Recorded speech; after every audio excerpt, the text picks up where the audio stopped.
दो चीज़ों से मानसिक संतुलन जो है, भाजपा वालों का बिगड़ गया है।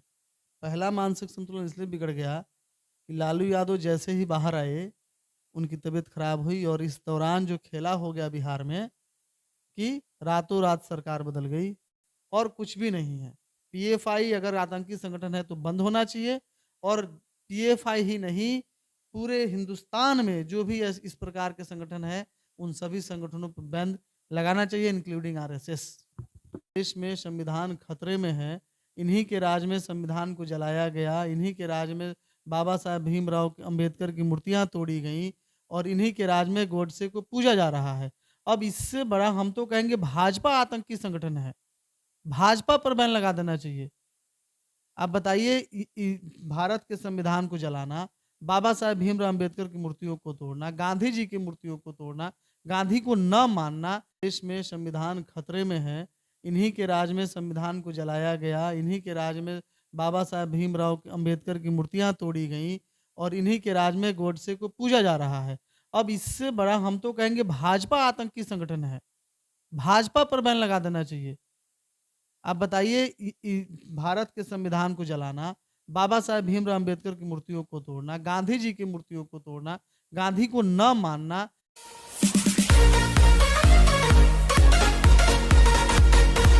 नमस्कार, आप देख रहे हैं सूचना केंद्र और मैं हूं आपके साथ हरिराम यादव। आजकल एक बहुत ही चर्चा का विषय हो रहा है पीएफआई एक संगठन है उसको लेकर के। बीजेपी की सरकार ने पीएफआई संगठन को बैन कर दिया है। वहीं प्रतिपक्ष में माननीय लालू प्रसाद यादव जी का बयान ये आ रहा है कि अगर पीएफआई जैसे संगठन बंद होने चाहिए तो आरएसएस जैसे भी संगठन बैन होने चाहिए भारत में। चूंकि उनका कहना ये है कि अगर ये आतंकी संगठन है तो आरएसएस कहीं से भी आतंक से बचा नहीं है, ये स्टेटमेंट है। तो चलिए आज हम बातचीत करेंगे। आरजेडी के ही नेता हैं एक जो कि सारण जिला के महासचिव हैं। हम इनके बारे में थोड़ा सा कुछ बातचीत कर लेते हैं। इनका नाम होता है अजय यादव, जो कि अभी वर्तमान में डटरा पुरसौली के वर्तमान मुखिया हैं। और 2016 में इनकी पत्नी, जो कि इनकी पत्नी बीडीसी रही और 2018 में ईश्वरपुर प्रखंड के प्रमुख भी रही। ये और हमारे साथ बैठे हुए हैं अजय यादव जी, जो कि बहुत ही चर्चित सारण जिले में चर्चित नेता है। हम इन्हीं से बातचीत करेंगे कि पीएफआई के बारे में कुछ और कुछ इनसे पंचायत के बारे में भी बात संवाद होगी कि क्या इनका अभी कार्य रहा है और कौन कौन से मुद्दों पर ये कार्य करेंगे। तो सबसे पहले सर आपका स्वागत है हमारे सूचना केंद्र चैनल में। बहुत बहुत धन्यवाद। सर अभी पीएफआई को लेकर के जो बयानबाजियां चल रही है देश के अंदर में, तो इससे आपकी क्या राय है? देखिए, माननीय लालू यादव का बयान आया है इस संदर्भ में कि पीएफआई अगर संगठित अगर आतंकी संगठन है, तो इस प्रकार का संगठन आरएसएस भी है। एक पीएफआई पर हमला क्यों? हम तो चाहेंगे कि हर वो आतंकी संगठन जिससे जो उन्माद और देश की परिस्थितियां को एक भयावह परिस्थिति में बदलने का काम करती है, उन सभी संगठनों को बंद कर देना चाहिए। और आप जग जाहिर है कि आरएसएस तो रजिस्टर्ड भी आज तक नहीं है, उसको मान्यता प्राप्त नहीं है। तो ऐसे संगठन के बल पर भाजपा राज कर रही है, जो हिंदू और मुस्लिम में एक उन्माद फैलाती है। और पीएफआई, आरएसएस, हिंदू, मुसलमान, ये इन मुद्दों पे जो बिहार की राजनीति है, उसको लोग घुमाने की कोशिश कर रहे हैं।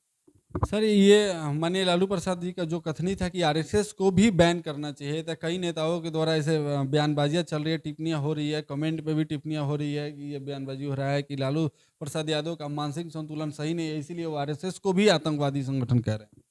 दो चीज़ों से मानसिक संतुलन जो है, भाजपा वालों का बिगड़ गया है। पहला मानसिक संतुलन इसलिए बिगड़ गया कि लालू यादव जैसे ही बाहर आए, उनकी तबीयत खराब हुई और इस दौरान जो खेला हो गया बिहार में कि रातों-रात सरकार बदल गई। दूसरा संतुलन यहाँ बिगड़ गया कि तेजस्वी जी ने कहा था कि 10 लाख लोगों को रोज़गार दूँगा।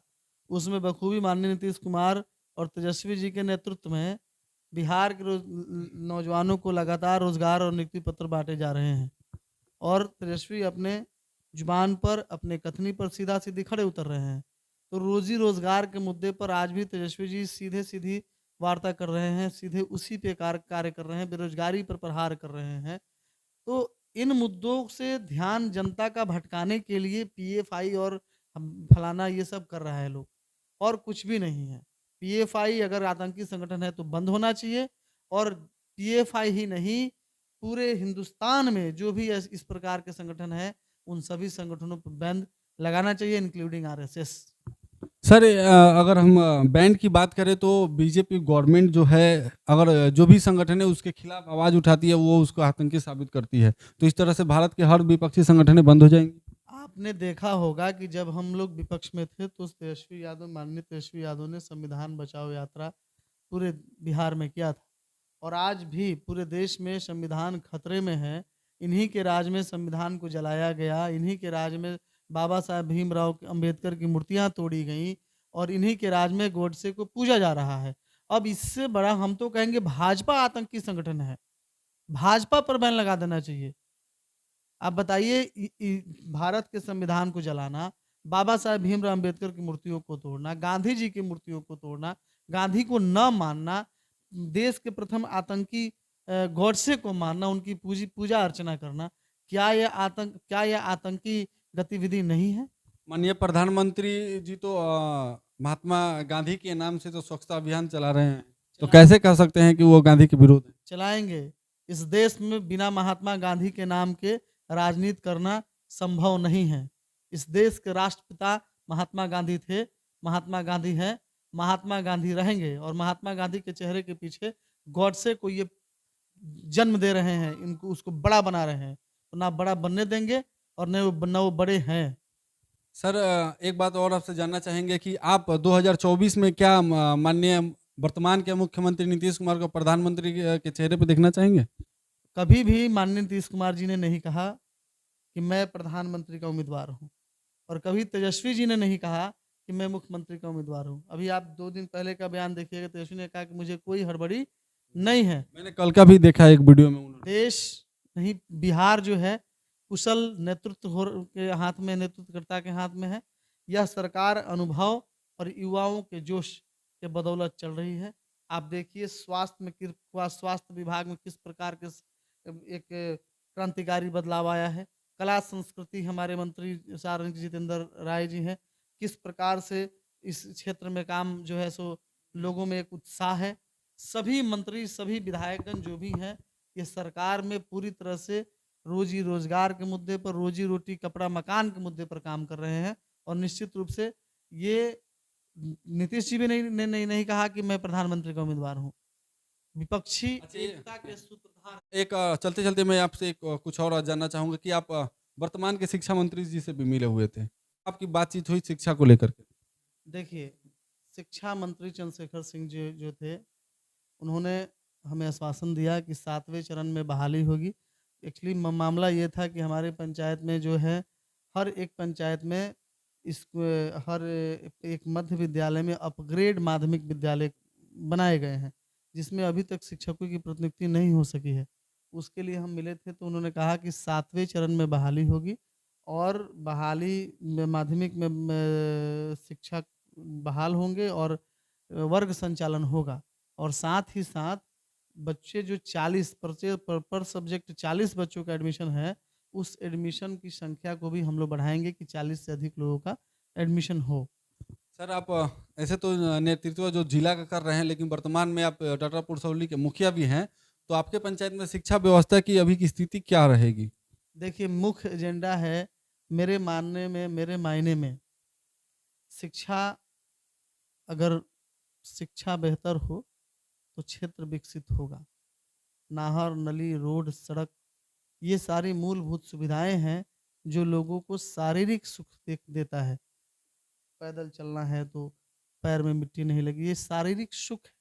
मानसिक रूप से यदि आपको आगे बढ़ना है, सामाजिक रूप से यदि आगे बढ़ना है, तो उसमें शिक्षा की बहुत बड़ी भूमिका होती है। और यही एक ऐसा बिंदु है जहाँ से कि आप एक स्वच्छ और स्वस्थ समाज की स्थापना कर सकते हैं। तो हम लोग शुरू से ही इस पे काम कर रहे हैं। निश्चित रूप से आने वाले समय में आप देखेंगे कि एक अनोखा पंचायत होगा हमारा पंचायत, चूँकि ये शिक्षा के क्षेत्र में हम लोग प्रयासरत हैं और काम कर रहे हैं। तो आज हम बात कर रहे थे डाटरा पुरसौली के वर्तमान मुखिया और आरजेडी के जिला महासचिव सारण के अजय यादव जी से, जो कि वर्तमान में मुखिया है, और कुछ हमारे मुद्दे थे पीएफआई को लेकर के, शिवानंद तिवारी के बयान को लेकर के, और शिक्षा मंत्री से इन्होंने मुलाकात की उसके उपलक्ष्य में। तो आप देख रहे हैं सूचना केंद्र, मैं हूं हरिराम यादव। फिर मिलते हैं अगले वीडियो में, तब तक के लिए नमस्कार।